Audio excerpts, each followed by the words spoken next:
नमस्कार मंडळी, आज आपण बनवणार आहोत खमंग, काटेदार आणि खुसखुशीत चकल्या। अगदी चकली भाजणीपासून ते चकली तळण्यापर्यंतची सविस्तर पद्धत तुम्हाला मी आज सांगणार आहे। चकली बनवण्यासाठी इथे हे 5 ग्लास तांदूळ घेतलेत। या ग्लासने 5 ग्लास हे राशनचे तांदूळ घेतलेत आणि बाकी भाजणीचे जे साहित्य आहे, डाळ वगैरे ते दाखवते। हे सर्व आता भाजून घेणार आहे। ही आहे चना डाळ म्हणजेच आपली हरभरा डाळ। ही 1 वाटीच घेणार आहे आणि ही भाजून घेणार आहे डाळ। ही आहे रोस्टेड चना डाळ म्हणजे भाजलेली चना डाळ। ही भाजायची गरज नसते, ऑलरेडी भाजलेली असते। ही अर्धा किलो घेणार आहे। इथे पहिला तांदूळ भाजून घेत आहे। हे तांदूळ चांगले भाजून घ्यायचे गरम करून। इथे तांदूळ चांगले गरम करून घ्यायला चालू आहे। इथे चांगले भाजलेत तांदूळ। आता तांदूळ चांगले गरम केल्यानंतर ते एका सुपामध्ये काढून ठेवले। त्यानंतर चना डाळ 1 वाटी भाजून घेतली। इथे थोडेसे शाबू सुद्धा त्याच्यामध्ये भाजत आहे। 1 वाटी हे शाबू घेतले, हे पण चांगले गरम करून घ्यायचे भांड्यामध्ये। शाबू सुद्धा ह्याच्यावरती असे काढून, अर्धी वाटी पोहे सुद्धा इथे घ्यायचे आणि पोहे पण भाजून घ्यायचे। पोहे पण हे चांगले भाजून घेतले। ही आहे भाजलेली चना डाळ। ही ऑलरेडी भाजलेली असते, त्यामुळे पुन्हा काही भाजावी वगैरे लागत नाही। तर त्या सगळ्या जिन्नसमध्ये ही फक्त घालायची। खडे मसाले टाकत आहे। तर ह्याच्यामध्ये आता हा ओवा टाकला, थोडेसे धने टाकायचे, थोडेसे जिरे टाकायचे। खडे मसाले हे कमीच टाकायचे, थोडे थोडे। 1 बदाम फूल टाकलेले आहे इथे। थोडीशी दालचिनी सुद्धा टाकायची। अशा प्रकारे ही सगळी भाजणी अशी एकत्र करून घ्यायची आहे। तर हे बघा, असे सगळे मिश्रण एकत्र केले।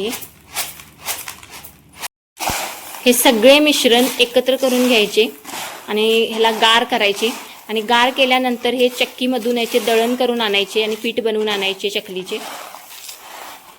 आता बनवणार आहोत खमंग खुसखुशीत चकल्या। त्यासाठी लागणारे सर्व साहित्य, सर्वप्रथम तर भरपूर सारी लसूण अशी ठेचून घ्यायची आणि ही लसूण पिठामध्ये मिक्स करायची।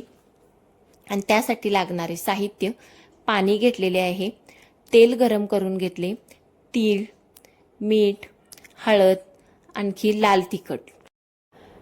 चकली भाजणीचे जे पीठ बनवून आणले ते चांगले असे चाळणीतून चाळून घ्यायचे, म्हणजे त्याच्यामध्ये काही मोठे कण वगैरे असतील तर ते पिठामध्ये येत नाहीत, असे चाळून घेतल्यानंतर। आणि त्यानंतर त्याच्यामध्ये ओवा टाकला, थोडेसे तीळ टाकायचे, त्यानंतर चवीनुसार मीठ, जेवढे आपल्याला गरज आहे त्या गरजेनुसारच मीठ टाकायचे, हळद टाकायची थोडीशी, आणखी लाल तिखट, जशी आपल्याला चकली तिखट पाहिजे त्यानुसार लाल तिखट ऍड करायचे। हे सगळे मसाले चांगले एकत्र पिठामध्ये मिक्स करून घ्यायचे, अगदी ते एकजीव होईपर्यंत मिक्स करायचे। आणि त्यानंतर त्याच्यामध्ये गरम केलेले तेल आहे ते टाकायचे आणि त्यानंतर पुन्हा पीठ आणि ते तेल चांगले हाताने मिसळून घ्यायचे। अगदी ते तेल सगळ्या पिठाला लागेल असे खूप वेळ ते मिसळून घ्यायचे चांगले। तेलामध्ये पीठ चांगले मिक्स करून झाल्यानंतर त्याच्यामध्ये थोडे थोडे पाणी ऍड करायचे आणि थोडे थोडे पाणी ऍड करून पीठ चांगले मळत राहायचे। खूप वेळ ते मळायचे, चांगला त्याचा मळून गोळा बनवायचा पिठाचा। पीठ चांगले मळून झाल्यानंतर 10 मिनिटासाठी रेस्टसाठी ठेवायचे आणि त्यानंतर पाण्याचा हात प्रत्येक गोळ्याला लावून तो गोळा चकलीच्या साच्यामध्ये घालायचा आणि त्याची चकली गाळून घ्यायची। अशा प्रकारे चकल्या गाळून घ्यायच्या आणि त्या तेलामध्ये डीप फ्राय करून घ्यायच्या। तर अशा प्रकारे चकली बनवल्यानंतर ती तेलामध्ये सोडल्यानंतर अजिबात फुटत नाही किंवा तेलात विरघळत नाही। खूप छान क्रिस्पी चकल्या बनतात, अगदी खमंग, काटेदार आणि खुसखुशीत। या पद्धतीने एकदा ट्राय करून चकली नक्की पहा आणि व्हिडिओ आवडला तर व्हिडिओला एक लाईक आणि चॅनलला सबस्क्राईब करा। भेटूया आणखी एखाद्या अशाच युजफुल व्हिडिओमध्ये। तोपर्यंत बाय बाय।